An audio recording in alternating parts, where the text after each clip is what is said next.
I was sitting in that hard plastic chair at the Chicago police precinct, my arm still throbbing beneath my long-sleeved blouse when I heard his voice echoing down the hall. Ethan, my husband, the father of my daughters, the man I had loved for 18 years. And his voice was calm, charming, even chatting with someone at the front desk as if he were closing a business deal. My stomach churned.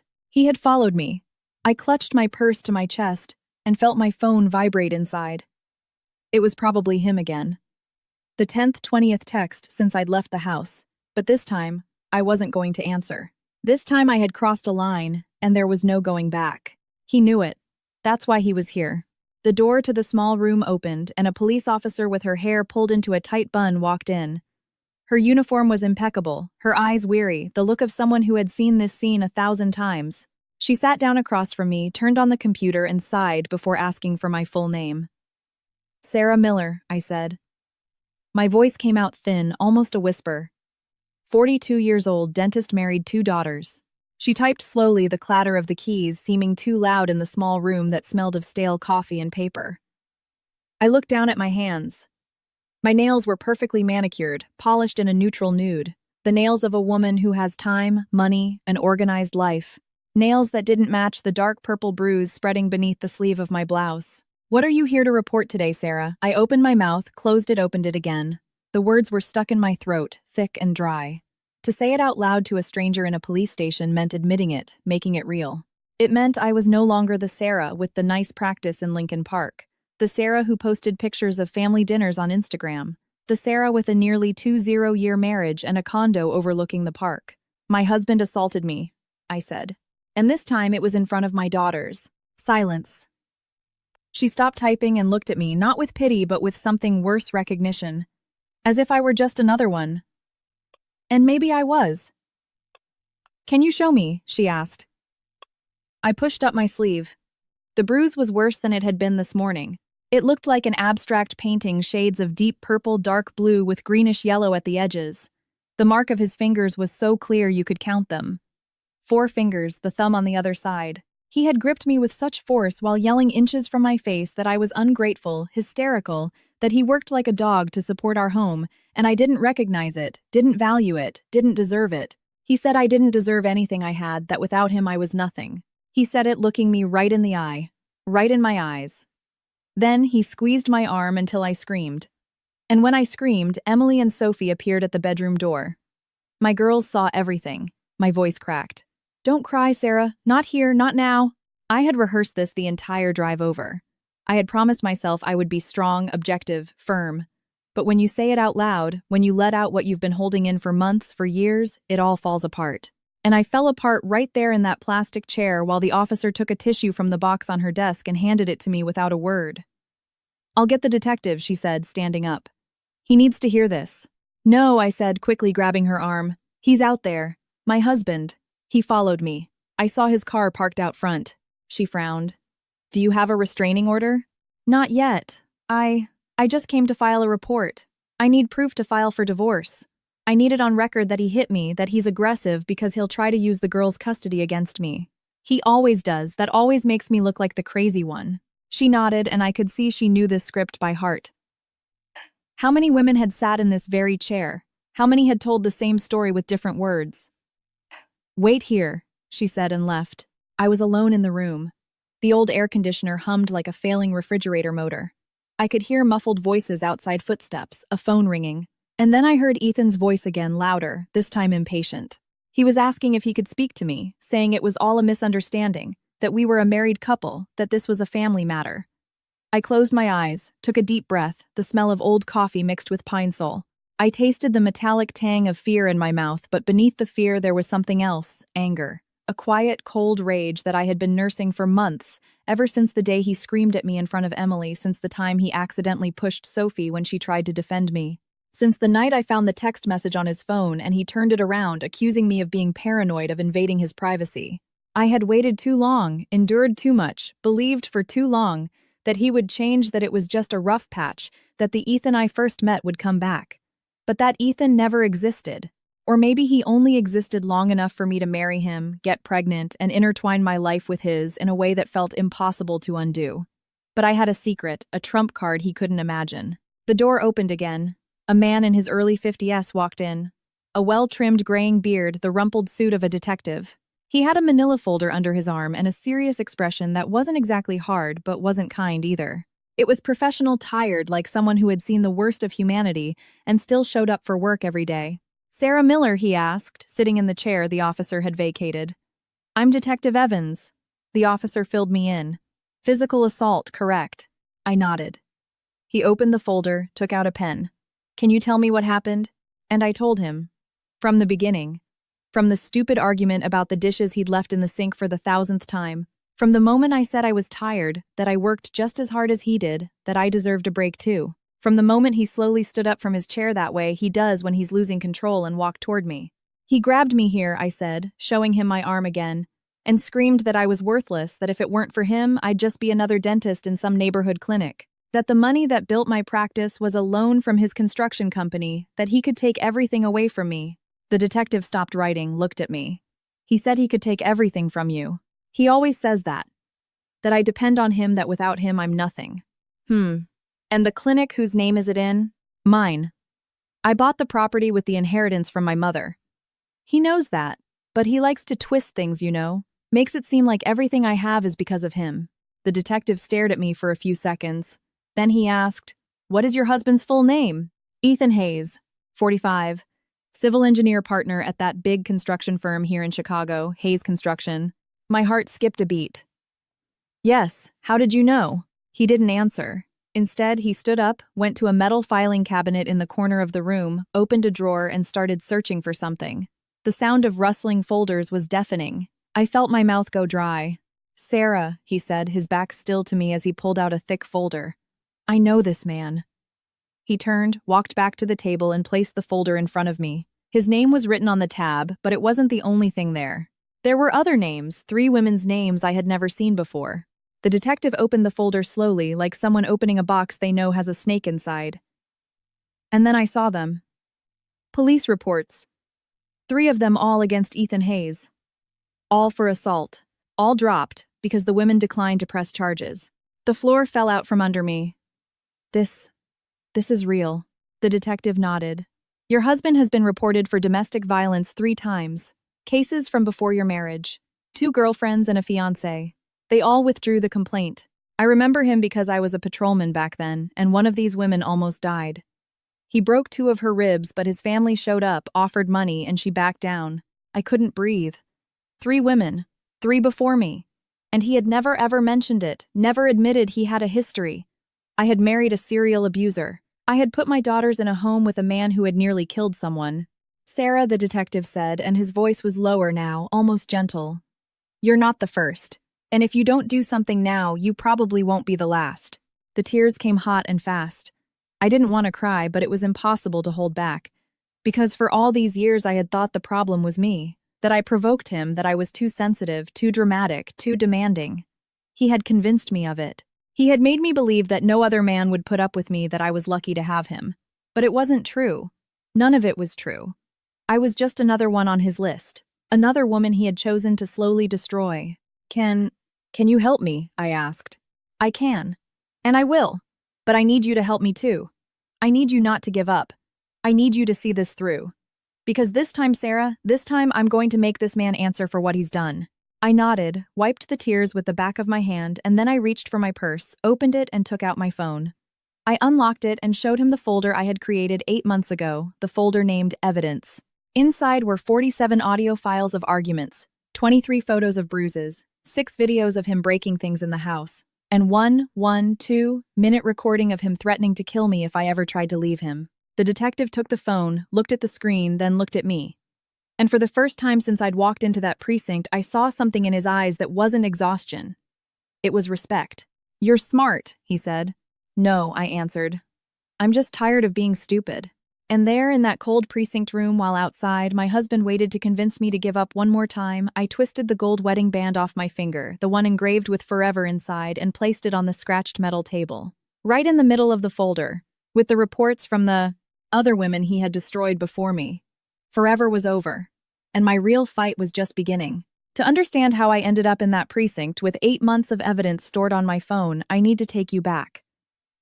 Back 18 years to when I met Ethan Hayes at a graduation party for the UIC College of Dentistry.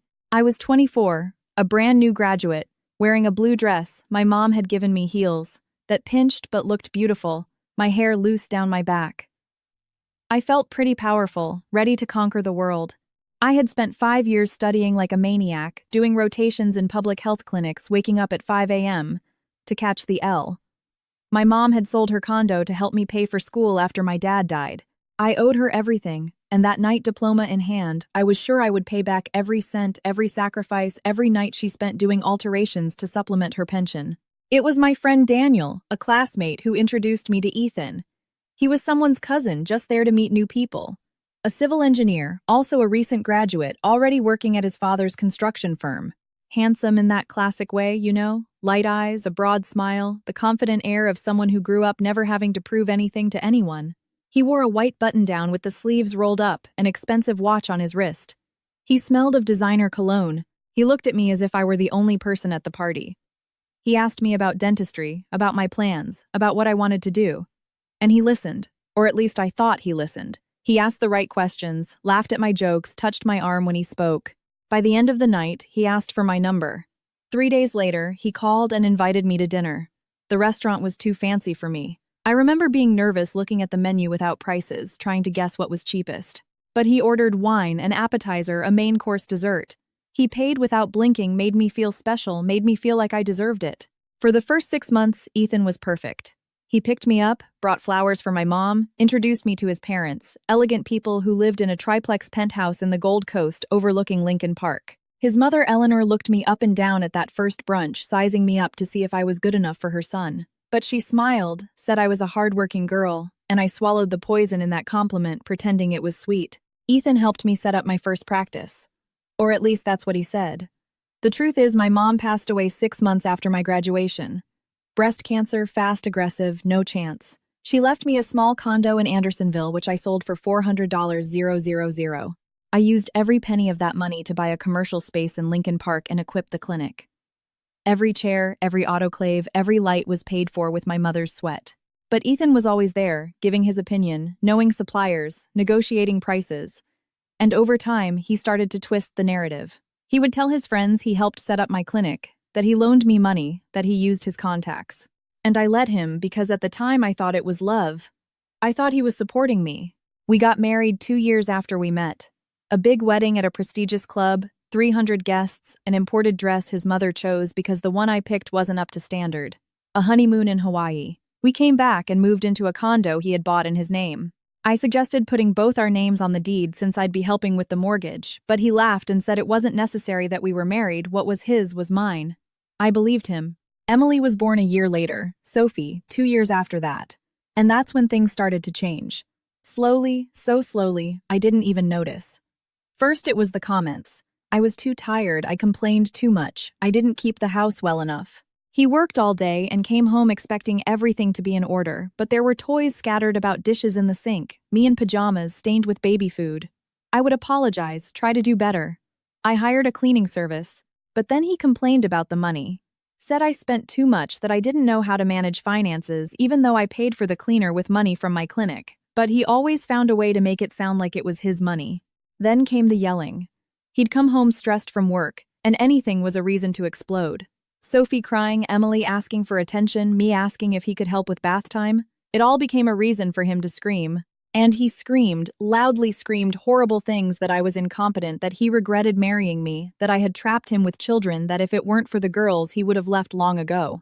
I would cry, hidden in the bathroom, hug my daughters, and apologize to them for what they heard. I'd try to explain that Daddy was just tired, just stressed, that deep down he loved us, and I believed it. I believed that if I were a better wife, a better mother, a better homemaker, he would go back to being that man from the graduation party, the one who looked at me like I was special. But he never came back because that man never really existed. It was just a mask. The years passed. Emily grew into a quiet girl who avoided her father. Sophie became an anxious child who bit her nails and was afraid of the dark. And I became a shadow. I worked at the clinic during the day, smiled at patients, pretended everything was fine. I came home and walked on eggshells, measuring every word, every gesture, trying not to trigger an explosion. Ethan started controlling the money. I made a good living at the clinic, but he insisted I deposit everything into a joint account. He said it was to make things easier so we could manage it together, but he was the one in control. He decided what was an essential expense and what was a frivolous want of mine. He had the online banking password. I'd ask to buy clothes for the girls and have to justify every cent, but he would buy a $5,000 watch and say it was an investment. There was a time I tried to fight back. I said I wanted my own separate account, my own money. He gave me the silent treatment for a week. Ignored me when I walked into a room. Turned his head when I tried to talk. The girls noticed and were terrified. In the end, I gave in. I apologized, said I was being silly, and we went back to his routine. Then the shoves started. Nothing that left a mark just when we argued and I got too close. He would push me away forcefully or grip my wrist tightly when I tried to leave the room during a fight. The first time he really pushed me was 3 years ago. I fell backward onto the sofa, hit my head on the armrest, saw stars. He slammed the door on his way out, came back 2 hours later with flowers and an apology. Said he'd lost control, was under pressure at work, it would never happen again. It happened again and again and again. And I started accepting it, normalizing it, believing that maybe I did provoke him, that maybe I was too dramatic. He said it so often that I started to doubt myself. Was I exaggerating? Were all marriages like this? Was I too weak to handle a real man? But then one day, everything changed. It was 8 months ago. Emily was in her room doing homework. Sophie was watching TV in the living room.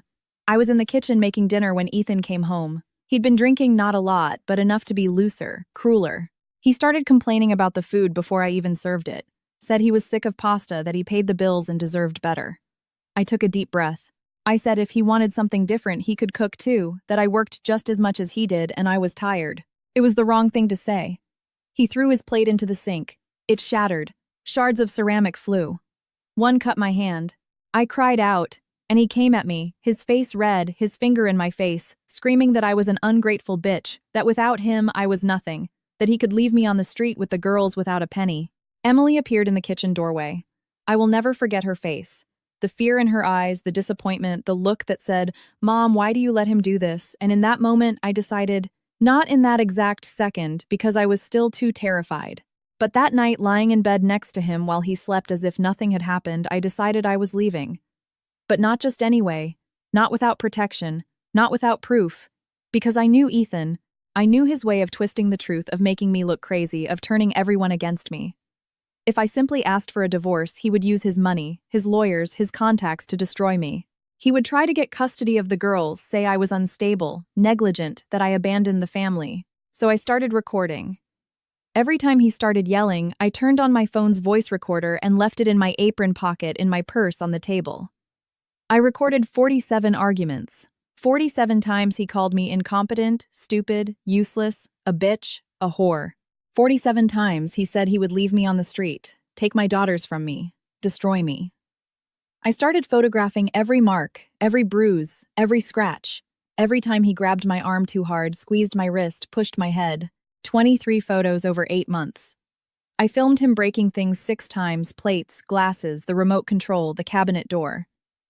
Things he would later claim I had broken, that I had provoked him, that it was my fault. And then there's the 1-2-minute recording. The worst one. The one I secretly recorded 3 weeks ago when I mentioned the word divorce for the first time. I had only said that maybe it would be better for us, that we weren't happy that the girls were suffering. He locked the bedroom door, got in my face, and said in that low, cold voice that was worse than the yelling, "If you ever try to leave me, Sarah, I will end you. I will take your daughters from you. I will shut down your clinic. I will tell everyone that you're crazy, that you cheated on me, that you're worthless. And if that's not enough, I will kill you. Do you hear me? I will kill you, and no one will ever know." I recorded every word and saved it in a password-protected folder. I called my friend Jessica, a lawyer I'd known since college, who was now a top specialist in family law and domestic violence. I told her everything, showed her the evidence. She laid out a strategy. She said I needed to go to the police, file a report that with this evidence, she could get a protective order custody of the girls and a fair share of the assets. But I was afraid. Afraid he would find out, afraid he would follow through on his threat, afraid of losing my daughters. Until the push in front of them 2 days ago. The push that left the purple mark. The push that Emily saw and started to cry. The push that won 3-year-old Sophie secretly filmed on her phone. Because my daughter already knew we needed proof. That's when I knew. It was now or never. I took the girls, dropped them off at my sister's house. She had always been suspicious of Ethan. I told them I had to take care of something and drove straight to the precinct. And now, sitting in that room, looking at the reports from the other women, I understood everything. Ethan hadn't chosen me by chance. He had a pattern. Women he could control, women who depended on him in some way, women he could slowly destroy until they didn't know who they were anymore. But he had made one mistake with me. Because underneath it all, under the fear and insecurity he had planted in me, there was still the Sarah who had put herself through school, the Sarah who had built a clinic from scratch, the Sarah who had inherited the strength of a mother, who sold her home to pay for her daughter's education. And that Sarah was not going to give up. Detective Evans closed the folder and looked me in the eyes. "Are you ready to see this through to the end?" he asked. "I am," I said, and this time my voice didn't waver. Detective Evans spent the next 2 hours listening to every audio file, looking at every photo, watching every video I had saved on my phone. He took notes, paused, rewound, took more notes. The officer who had first spoken to me came in and out several times, bringing water, coffee forms. I drank the coffee even though it was cold and awful, just to have something to do with my hands, which wouldn't stop shaking. Outside, Ethan was still waiting. I could feel his presence as if it were a shadow passing through the wall.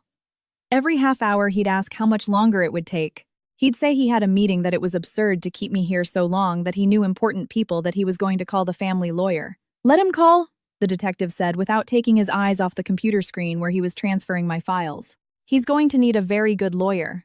When he finished documenting everything, he picked up the phone and made a call. "Judge Vance, Detective Evans from the 18th District. Sorry to bother you after hours, but I have an urgent case here. I need an emergency protective order. Imminent risk. The abuser is here at the station right now, waiting for the victim. He has a history of 3 prior reports that were dropped. This time the victim has recorded evidence. 47 audio files, 23 photos of injuries, 6 videos of property damage, and a direct recorded death threat." There was a pause while he listened. Then, "Yes, ma'am. I'm emailing everything to you now. Thank you." He hung up and looked at me. "Do you have somewhere to stay tonight? Someplace he doesn't know about?" "My sister's. He knows where she lives, but he's never been there. He doesn't get along with my family." "Good. You'll go there now. The judge will sign the protective order tonight. By tomorrow morning, he won't be able to come within 500 feet of you or your daughters. He can't call, text, nothing. If he violates it, he's arrested on the spot." "What about the condo?" I asked. "My things, the girls' things. Tomorrow morning, you'll go back with a police escort and get what you need. We'll deal with the rest later." The rest. The $2.5 million condo, the furniture I had chosen, the clothes, the books, the girls' toys, the framed family photos that were now just framed lies. The entire life I had built that I would now have to dismantle piece by piece. "I have my clinic," I said. "I own the building. There's a small apartment upstairs I use to rest between appointments. We can stay there while I sort things out." "Even better. Does it have an alarm?" "Cameras. I had them installed last month." The detective smiled for the first time. "You really prepared for this." "I had 8 months to plan." He stood up. "I'm going to bring him in here. I'm going to notify him about the police report and the incoming protective order. He's going to freak out. He'll deny everything. He'll try to convince me you're crazy. I've seen this movie 1,000 times. Do you want to be here, or would you prefer to leave through the back?" "I want to be here." "Are you sure?" "Absolutely. Because I needed to see it. I needed to see his face when he found out that this time I wasn't backing down. That this time I had been smarter. That he had underestimated the woman he called stupid, incompetent, useless." The detective left. I heard his voice in the hallway calling Ethan's name. I heard his footsteps approaching. My heart was beating so hard I thought I might faint, but I took a deep breath, clasped my hands in my lap, and kept my back straight. The door opened. Ethan walked in, and when he saw me sitting there with the detective beside me and the evidence folder on the table, his expression changed. For a fraction of a second, I saw fear in his eyes. Real fear. But he quickly put the mask back on. The weary smile, the condescending gaze, the sigh of a patient man dealing with a hysterical woman. "Sarah, honey," he said, his voice as smooth as poisoned honey. "What's going on? Why aren't you answering my calls? I was worried." "The girls are asking for you." "Don't talk about my daughters," I said. My voice came out steady, steadier than I expected. He blinked. What do you mean, your daughters? There are daughters, Sarah. He looked at the detective. Detective, I don't know what my wife has told you, but she's been very stressed lately, very anxious. I even suggested she see a therapist, but she refused. She has these episodes. Sometimes she invents things, twists situations. I invent things, I said, and I felt the hot rage rise in my throat. Did I invent the 47 audio files of you screaming insults at me? Did I invent the 23 photos of the bruises you left on my body? Did I invent the videos of you smashing dishes and the remote control? Did I invent your voice threatening to kill me if I filed for divorce? His face went white. You recorded me. I recorded everything. For 8 months. Every scream, every threat, every act of violence. And now the detective has a copy of it all. Ethan looked at the detective. She can't do that. That's an invasion of privacy. It's illegal. The detective crossed his arms. Actually, Mr. Hayes, she can. In Illinois, it's legal to record a conversation you are a part of. And believe me, I've listened to it. Every second. Including the part where you say you're going to kill her. That's called a death threat. And combined with the physical assault, the 23 photographic exhibits, the videos of property damage, and the history of 3 prior reports you have at this department, I'd say you're in a very difficult situation. Ethan took a step back. What history? What 3 reports? The detective opened the old folder. Recognize these names. Jessica Smith report in 2006 dropped. Megan Jones report in 2008 dropped. Ashley Williams report in 2010. 2 broken ribs. She almost died. Report dropped after your family offered a financial settlement. Should I continue? That was years ago, Ethan stammered. I was young. I've changed. You haven't changed, the detective cut him off. You just got more careful. But this time, Mr. Hayes, your victim was more careful too. Ethan looked at me and I saw something I'd never seen before. Real desperation. He was realizing he had lost control, that the narrative was no longer his, that I had turned the tables. Sarah, he said, his voice trembling. Sarah, honey, we can talk about this at home. Calmly. I know I've been difficult. I know I lose my temper sometimes, but I love you. I love our girls. We can fix this. We don't need to involve the police. Think about the girls. Think about the scandal. My parents, my partners, everyone will know. You should have thought about that before you laid a hand on me, I said. He took another step toward me. Sarah. The detective stood up. Mr. Hayes, I suggest you don't approach the victim. I've just received confirmation from the judge. The protective order has been granted. You are prohibited from approaching Sarah Miller or her daughters within 500 feet. You cannot call, text, email, nothing.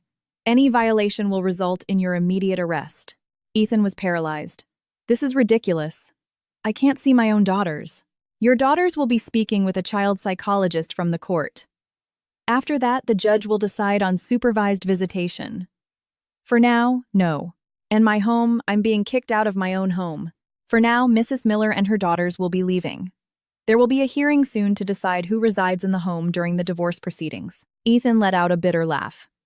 Divorce? Sarah, you're not going to divorce me. I have the best lawyers in Chicago. I have money. I have connections. You won't get a thing. That's when I stood up. I looked him right in the eye and said, Do you think I'm afraid of you? After 18 years of enduring your screaming, your pushing, your humiliation, you think I'm going to give up now? You underestimated me, Ethan. You thought I was weak. You thought I depended on you. But I have my clinic, I have my own money, I have my evidence, and I have a lawyer who's waiting to see you in court. What lawyer? At that moment, my phone rang. It was Jessica. I put it on speaker. Sarah, is everything okay over there? Her voice echoed in the room. Everything's great, Jessica. The detective just confirmed the protective order. Perfect. I've already prepared the petition for a contested divorce with a request for sole custody of the girls and division of assets. I'm filing it at the Daily Center first thing tomorrow morning. And Sarah, that information you gave me about the embezzlement from the construction company, I've passed it on to the state's attorney's office. They're going to want to have a talk with Ethan very soon. Ethan's face turned red. What embezzlement? What information? I smiled. Those $120,000 you moved from the joint account over the last 6 months, Ethan. Did you think I didn't notice? Did you think I didn't see the statements? You transferred it to your secretary's name and thought I was too stupid to find out, but I did. And I also found out you're using company money to pay the mortgage on your mistress's condo. Amanda, isn't it pretty girl 28 lives in a $600,000 condo in the West Loop that you bought in her name so your wife wouldn't find out? Well, Ethan, I found out. Absolute silence. Even the detective looked impressed. How do you know that? Ethan whispered.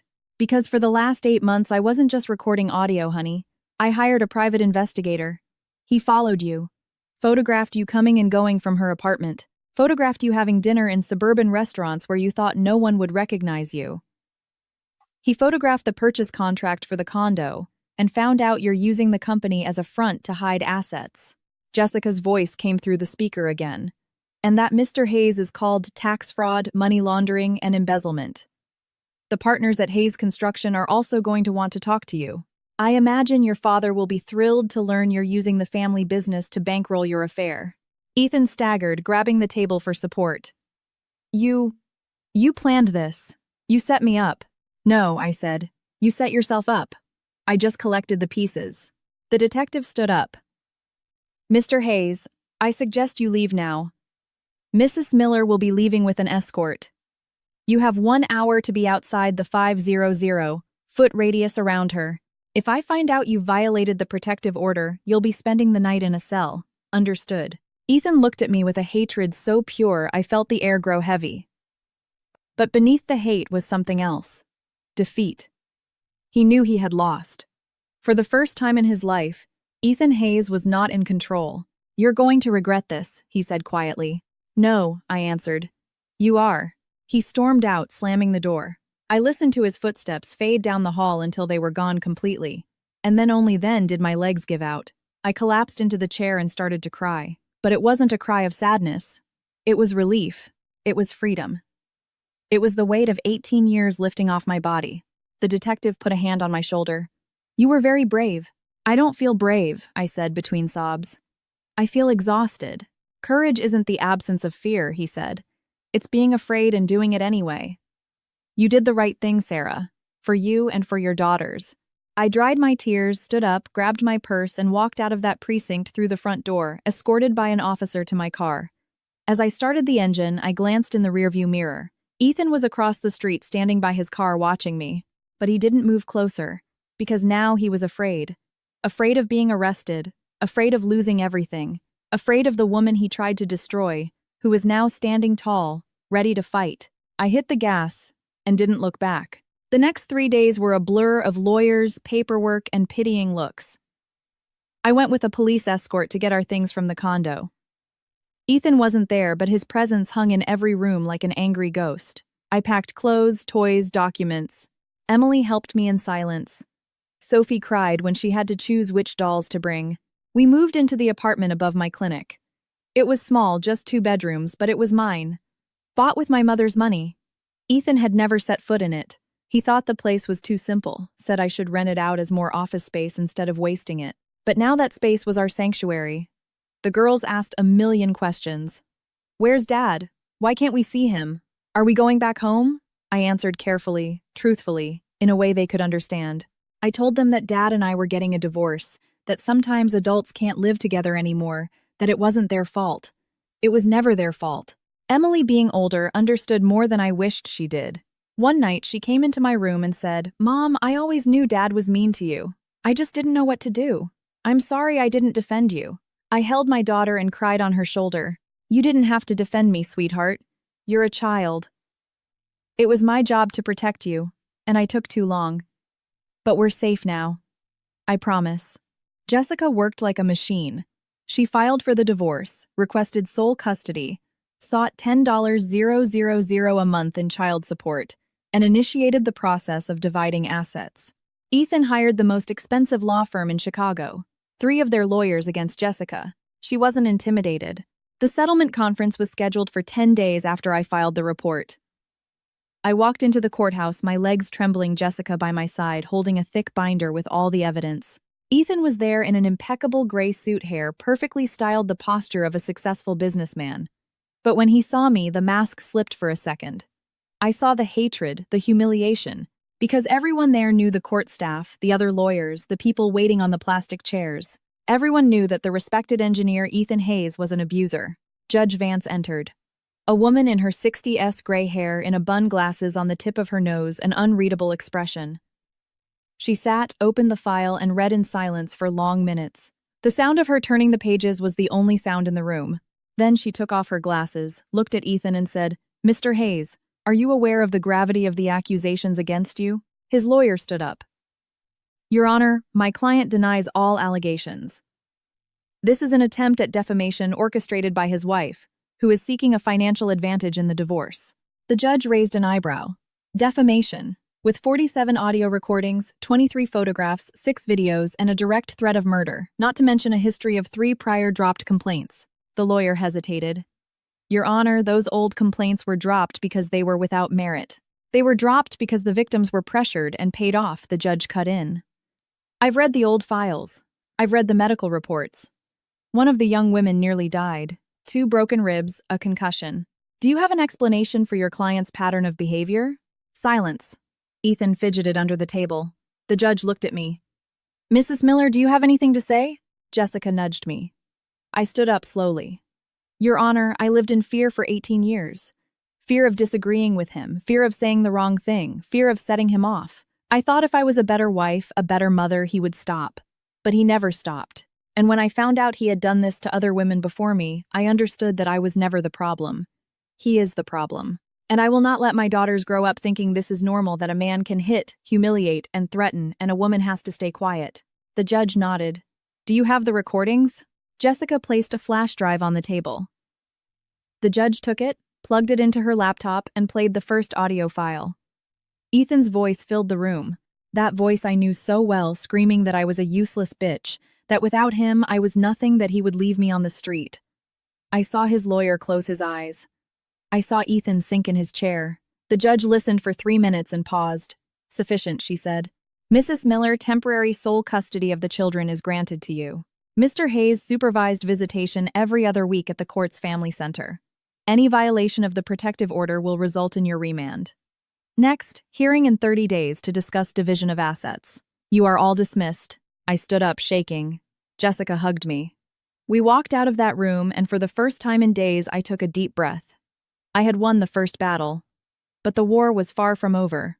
3 days later, I got a call from Jessica, her voice tense. "Sarah, we have a problem. Ethan's parents have hired a criminal defense attorney. They're claiming you fabricated the evidence, that the recordings were edited, that you made it all up to get money from him." My stomach lurched. "Can they do that?" "They can claim it, but we have the forensic analysis on our side.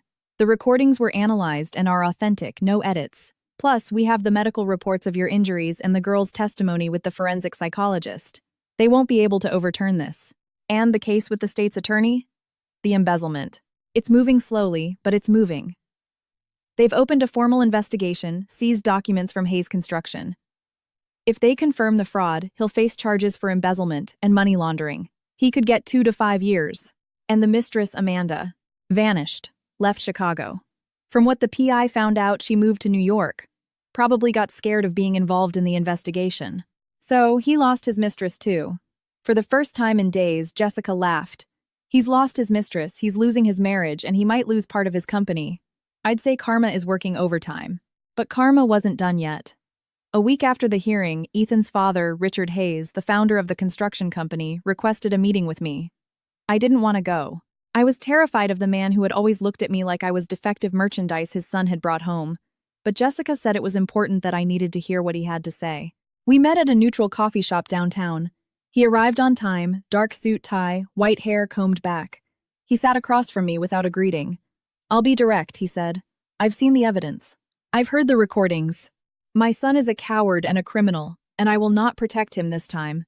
I was silent, stunned. He continued. "When he was reported years ago, I paid the young women to stay quiet. I thought he was young, immature, that he would learn. He didn't learn. He got worse.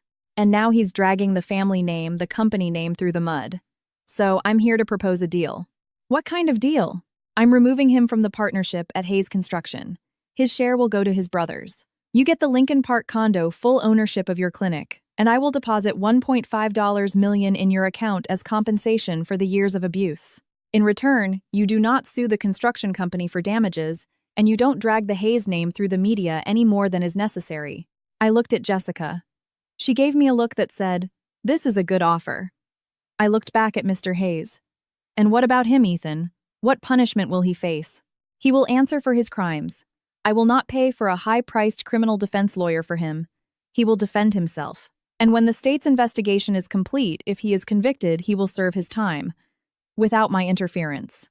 And my daughters. I want to guarantee that he will not get joint custody. Only supervised visits until they are adults. Agreed. I will sign a document supporting your request for sole custody. Why are you doing this? I asked. After all, he's your son. Mr. Hayes looked me in the eye, and for the first time I saw something like remorse. Because of my wife, Eleanor. She told you something many years ago the first time you came to our home. She said you were a hard-working girl, remember? I remember. That was a warning. It was her way of telling you not to marry my son. Because she knows. She has always known what he is. And she lived through 35 years of marriage, putting up with a man just like him. I was like him with her. I yelled, I controlled, I humiliated. I never hit her, but I destroyed her all the same.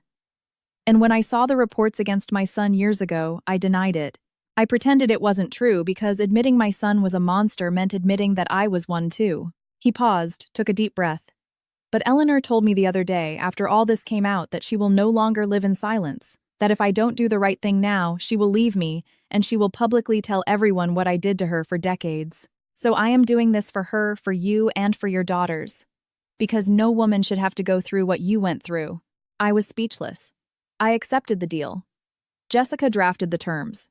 Mr. Hayes signed, and 3 days later, $1.5 million appeared in my bank account. The condo was transferred to my name. Ethan was officially expelled from the construction company. And when the news leaked, when everyone in Chicago learned that the engineer Ethan Hayes had been disowned by his own father because of domestic violence, his reputation crumbled. His business partners jumped ship, clients disappeared.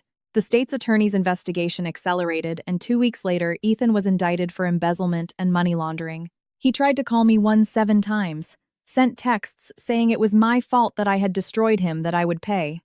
Every message was forwarded to the detective, every call documented. He violated the protective order 6 times. On the 7th, he was arrested. He spent 3 days in jail before making bail. But the damage was done. The press got a hold of the story. Engineer from prominent Chicago family arrested for domestic violence and financial crimes. His name became synonymous with shame. And I was standing tall, my head held high, my daughters by my side, my clinic thriving with enough money to start over. Without fear, without shame, without chains. 6 months later, I was sitting on the balcony of the new condo I'd bought. It wasn't enormous like the one in Lincoln Park, but it was mine, purchased in my name only with my money, with no one to tell me I didn't deserve it. 3 bedrooms, 2 bathrooms, a kitchen with a center island where Emily liked to bake cakes on the weekends. Sophie had chosen the color for her bedroom wall lilac. I let her. After so long living in a home where Ethan controlled every decision, letting my 3-year-old choose her own wall color felt revolutionary. I was drinking coffee, watching the sun rise over the city when my phone rang. It was Detective Evans. "Sarah, good morning. Sorry to call so early." "No problem, Detective. Did something happen?" "Yes." The verdict in the criminal case came down yesterday. Ethan was found guilty. He was sentenced to 4.5 years in state prison for embezzlement, money laundering, and intimidation. He'll start serving next month. I closed my eyes, took a deep breath. 4.5 years. It wasn't enough for what he'd done, it would never be, but it was something. It was the justice system working. It was the system saying that men like him don't get away with it forever. "Thank you for letting me know," I said. "And there's one more thing. The other 3 women he assaulted, they reached out to me. They saw the case in the news. They want to reopen their old complaints. Now that he's been convicted, they feel safe enough to speak up. So the process might be extended. He could get more time." I felt something warm in my chest. It wasn't happiness. It was justice. Finally. They're going to get support. I referred them to a network of pro bono lawyers who specialize in this. They'll have all the support they need. "I can help financially," I said. "If they need it." There was a pause. "Then, you're an incredible woman, Sarah. I'll pass your contact information to the network coordinator. I'm sure they'll appreciate it." I hung up. I sat there, holding the now cold coffee cup, watching the sky turn orange. And for the first time in a very long time, I felt light. Not happy, not yet. Happiness would take time. But light, as if a massive weight had been lifted from my back. Emily appeared on the balcony in her pajamas, hair messy, eyes swollen with sleep. "Morning, Mom." "Who was that?" "The detective. Your father's sentence came through. He's going to prison." She was quiet for a moment, then sat down next to me. "Should I feel bad that I don't feel bad?" I wrapped my arm around her. "No, sweetie. You have every right to feel however you feel. He was your father, but he was also a man who scared you, who made you feel afraid in your own home. There's no right way to feel about that. I just wish he were different," she said quietly. "I wish I had a normal dad." "I know. I wish that too. But we can't change people. We can only choose not to be around those who hurt us." Sophie woke up half an hour later and I told her too. She cried. Unlike Emily, she still held on to the hope that her father would change, that he would go back to being the kind man she had invented in her head, the good dad who never really existed. I let her cry in my lap, stroked her hair, and told her it was okay to miss him, to be confused, to be angry, that feelings weren't wrong, and that she had time to process everything. The girls started therapy. Every Thursday at 4 p.m. I took them to a psychologist who specialized in childhood trauma. They talked about the fear, about the fights they witnessed, about the night they saw their father hurt me, and slowly, session by session, they began to heal. I started therapy too, every Tuesday at 6 p.m. At first I thought I didn't need it, that I was strong, that I was over it. But in the third session, I broke down. I cried for a solid hour talking about things I didn't even know still hurt. The therapist, a woman in her 50s with a soft voice and a steady gaze, told me something I'll never forget. "Sarah, surviving is not the same as healing. You survived. Now you need to heal." And so I began to heal. I learned that the abuse had left marks I couldn't see. I was afraid to make decisions on my own. I was terrified of disagreeing with people. I apologized for things that weren't my fault. I thought I had to be perfect all the time or people would abandon me. I learned that all of this was the result of years of being controlled, humiliated, and diminished. But I also learned that I could unlearn it, that I could rebuild, that I could look in the mirror and recognize the woman looking back. The clinic was thriving. Without the weight of Ethan sabotaging me, telling me I wasn't good enough, I was able to expand. I hired 2 more dentists, renovated the waiting room, invested in new equipment. The patient list grew, the schedule was full, and for the first time I saw the fruits of my labor without anyone else claiming the credit. I used part of the settlement money to create a fund to help women who were victims of domestic violence. I contacted the network of volunteer lawyers the detective had mentioned and offered to provide free dental treatment for women leaving abusive relationships. Because I remembered what it was like to look in the mirror and see a chipped tooth, a broken smile, and feel shame. I remembered how hard it was to smile when you feel broken inside. 15 women came through my clinic in the first 3 months. I listened to their stories, saw the marks on their faces, and everyone that walked out of there with a restored smile felt like a victory. Not just for them, but for me too. Jessica became my best friend. We had lunch together every Friday. She told me about her cases, and I saw that my story was not unique. There were women with worse stories, stories that made me cry in the middle of the restaurant. But there were also stories of victory, women who got out, who rebuilt, who were standing on their own 2 feet. And I realized that being part of this network, this chain of women helping women, was part of my healing. 3 months after the conviction, I was at the clinic when my receptionist called me. "There's a woman here asking to speak with you. She says it's important." It was Jessica Smith, one of the 3 women Ethan had assaulted before me. She was older than me, around 48, with short hair and tired eyes, but there was a firmness in her demeanor. She walked into my office and stood there looking at me. "You're Sarah." "I am. I wanted to thank you for having the courage, because I didn't. When he hit me, I reported him, but then I backed down. I took the money. I pretended it never happened, and I've carried that for 18 years. The guilt, the shame. I got married, had kids, built a life, but I always knew I had let a monster walk free. And when I saw your case in the news, when I saw that you didn't give up, I decided I wasn't going to live with that guilt anymore. I reopened my complaint. And now he's going to answer for what he did to me too." She was crying. I stood up, hugged her, and we cried together. 2 strangers who shared the same nightmare, supporting each other.